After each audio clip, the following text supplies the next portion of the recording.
जादुई सिलाई मशीन। सुंदरपुर नाम के गांव में एक राम नाम का किसान अपनी पत्नी गीता और दोनों बच्चों के साथ रहा करता था। उसके दोनों भी बच्चे बहुत ही होशियार थे। एक का नाम था अर्जुन और दूसरे का नाम था शिवानी। अर्जुन का क्लास में हमेशा पहला नंबर आया करता था, इसीलिए उसके माता पिता बहुत खुश थे। शिवानी भी अच्छे गुणों से हमेशा पास हुआ करती थी। अब अर्जुन की 12वीं की परीक्षा हुई थी, तभी अर्जुन अपने पिता से, पिताजी, मैं 12वीं के बाद डॉक्टर की पढ़ाई करना चाहता हूँ। बेटे, डॉक्टर बनने के लिए बहुत फीस लगती है, हम इतने पैसे कहाँ से जमा कर पाएंगे? पिताजी, मुझे इतने अच्छे मार्क्स मिले हैं, सभी को नहीं मिलते। तुम्हारी बात तो सही है बेटे, मगर हम इतने पैसों का इंतजाम कहाँ से करेंगे? पिताजी, अगर आप हमारे खेती पर थोड़ा कर्जा ले लेते तो मेरा काम हो जाता। वैसे भी जब मैं डॉक्टर बन जाऊंगा तो आपको इन सब की क्या जरूरत पड़ेगी? राम ये बात सुन दुविधा में पड़ जाता है और खेती पर साहूकार से कर्ज ले लेता है। अब उन पैसों से राम अर्जुन की एडमिशन करवा देता है। अर्जुन पढ़ाई करने में व्यस्त हो जाता है। जमीन पर कर्जा लेने के कारण राम को अब रातों को नींद नहीं आया करती थी। वो हमेशा सोच में डूबा रहता था। एक दिन गीता राम से, अजी, अब ऐसा कब तक सोचते रहोगे? हमारा बेटा डॉक्टर बन जाने के बाद सारी समस्या अपने आप खत्म हो जाएगी। गीता, तुम्हारी बात सही है, मगर अर्जुन ने खेती का कर्जा नहीं चुकाया तो हम क्या करेंगे? हमारी बेटी शिवानी का क्या होगा? आप ऐसा कैसे सोच सकते हैं? हमारा बेटा ऐसा कर ही नहीं सकता। आप खामखा चिंता कर रहे हैं। ये सब बातें दरवाजे के पीछे छुपी शिवानी सुन लेती है। शिवानी की पढ़ाई और अर्जुन की पढ़ाई में राम को बहुत मेहनत करनी पड़ती थी। अब ऐसे ही 5 साल बीत जाते हैं और अर्जुन की पढ़ाई पूरी हो जाती है। अब वो डॉक्टर बन जाता है। एक दिन राम अर्जुन से, बेटा अर्जुन, अब तुम डॉक्टर बन गए हो। मैं सोच रहा था खेती के ऊपर जो कर्जा लिया था उसे हम चुका देते हैं। पिताजी, आप सही कह रहे हो, जमीन का कर्जा चुका देंगे, मगर मुझे अभी थोड़ा वक्त चाहिए क्योंकि मैं मेरा अस्पताल बनवाना चाहता हूँ। ठीक है बेटे, अब मैं फोन रखता हूँ। जी पिताजी। ऐसा कहकर अर्जुन फोन रख देता है और राम गहरी सोच में डूब जाता है। ये सब बातें शिवानी सुन लेती है, इसीलिए वो मन ही मन कुछ काम करने का ठान लेती है। शिवानी अगले दिन घर से बाहर निकल जाती है। तभी उसकी नजर एक बूढ़ी औरत पर पड़ जाती है। वो बूढ़ी औरत के पास जाकर देखती है तो उस बूढ़ी औरत को दिखाई भी नहीं दे रहा था। फिर भी उसके कपड़े सीने की चाह देखकर शिवानी उस बूढ़ी औरत से, दादी, लाओ, मैं सुई में धागा लगा देती हूँ। धन्यवाद बेटी। शिवानी, यहाँ कैसे आना हुआ? दादी, मैं यहाँ से जा रही थी, आपको देखा तो आपकी मदद करने चली आई। क्या हुआ है शिवानी? बड़ी चिंता में दिखाई दे रही हो।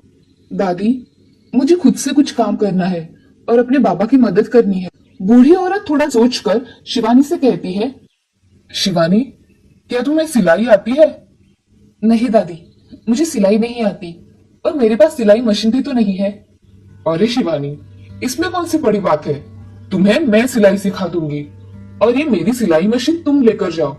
अब मुझसे पहले जैसा काम भी नहीं होता, मगर मेरे पास आपको देने के लिए पैसे भी नहीं है। शिवानी, तुम जब कमाने लगोगी ना तो मुझे मेरे पैसे लाकर देना। अब तुम मेरे पास रोज सिलाई सीखने आना, मैं तुम्हें सिलाई सिखा दूंगी। जी दादी। ऐसा कहकर शिवानी अपने घर चली जाती है। बूढ़ी औरत मन में सोचती है, मैंने शिवानी को मशीन देने का सही निर्णय लिया है। उसे तो ये पता भी नहीं कि ये मशीन जादुई है। उसे जल्दी पता चल जाएगा तो उसके सारे दुख दूर हो जाएंगे। शिवानी घर आकर अपना काम करने लगती है। अब अगले दिन शिवानी बूढ़ी दादी के यहाँ सिलाई का काम सीखने चली जाती है।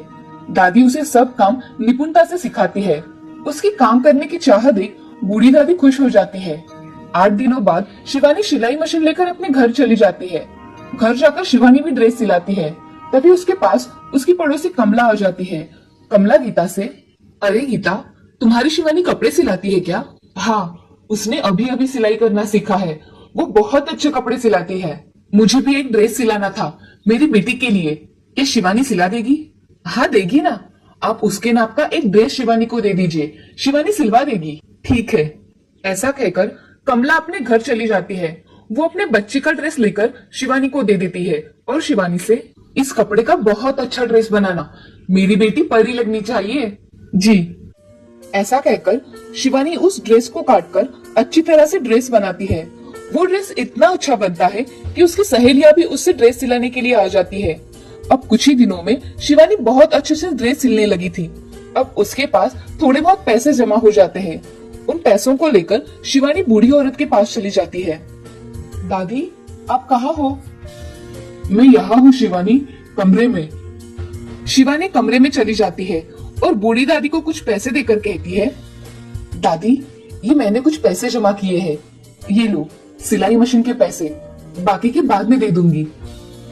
शिवानी, मुझे इन पैसों की कोई जरूरत नहीं है, तुम इसे अपने पास ही रखो और मैं तुम्हें एक राज की बात बताने वाली हूँ, वो ध्यान से सुनना। क्या बात है दादी? शिवानी, मैंने तुम्हें जो मशीन दी है वो जादुई मशीन है। तुम उसके सामने रात को कपड़े काट कर रख दो, सुबह सब कपड़े सिलवा के तैयार हो जाएंगे। मगर अब तक तो ऐसा कुछ नहीं हुआ दादी। क्योंकि अब तुम काम में निपुण हो गई हो, कमाने की काबिल बन गई हो, इसीलिए मैंने तुम्हें ये बात अब बताई है। आज से सिलाई मशीन तुम्हारी सहायता करेगी। धन्यवाद दादी, आपने मेरी बहुत मदद की है। जाओ और अपना काम करो। जी दादी। ऐसा कहकर शिवानी अपने घर चली जाती है। घर जाकर रात के समय शिवानी उस मशीन के सामने एक कपड़ा रख देती है और सोने चली जाती है। सुबह जब शिवानी उठती है तो उस कपड़े का ड्रेस सिला के रखा हुआ था। अब शिवानी ऐसे ही बहुत सारे ड्रेस सिलाया करती थी। उसके सिलाए हुए ड्रेस सभी को बहुत पसंद आया करते थे। अब शिवानी की ड्रेस देख एक दिन स्कूल की प्रिंसिपल उसे बुला लेती है और शिवानी से, शिवानी, मैंने सुना है तुम बहुत अच्छी ड्रेस सिलाती हो। जी मैडम, जिसको जैसे ड्रेस चाहिए मैं वैसे ही सिला के दे देती हूँ। शिवानी, इस साल स्कूल के बच्चों की ड्रेस की ऑर्डर मैं तुम्हें देना चाहती हूँ, क्या तुम कर पाओगी? हाँ मैडम, मैं कर लूंगी, आप सिर्फ मुझे कपड़ा दे देना। ठीक है, कपड़ा तुम्हें कल मिल जाएगा और काम हो जाने के बाद पैसे मिलेंगे। ठीक है मैडम। शिवानी वहां से चली जाती है। अगले दिन शिवानी को स्कूल से ढेर सारे सिलने के लिए कपड़े मिलते हैं। शिवानी उन कपड़ों को काटने लगती है। कुछ समय बाद शिवानी बहुत सारे कपड़े काटकर सोने चली जाती है। सुबह जब शिवानी उठती है तो उसे सारे कपड़े सिले हुए दिखते हैं। उसके सारे कपड़े 5 दिन में सिलाकर तैयार हो जाते हैं। तभी शिवानी वो कपड़े स्कूल में दे आती है। प्रिंसिपल मैडम उसे अपने कैबिन में बुलाकर, शिवानी, तुमने इतने सारे कपड़े इतने कम समय में सिला के दिए, ये लो तुम्हारे सिलाई के पैसे। धन्यवाद मैडम। शिवानी पैसे लेकर घर चली जाती है और घर आकर अपने पिताजी को वो पैसे देती है। शिवानी अपने पिताजी से, पिताजी, ये लीजिए पैसे, स्कूल के कपड़े सिलवा के मिले हैं, इससे थोड़ा कर्जा चुका दीजिए। शिवानी बेटा, मैं तुम्हारे ये पैसे नहीं ले सकता, मैं मेहनत करके कर्जा चुका दूंगा, तुम उसकी चिंता मत करो। नहीं पिताजी, ये पैसे आप ले लीजिए और साहूकार को दे आइए। मगर शिवानी, आप ये पैसे ले रहे हैं। ऐसा कहकर शिवानी उनके हाथ पर पैसे थमाकर वहां से चली जाती है।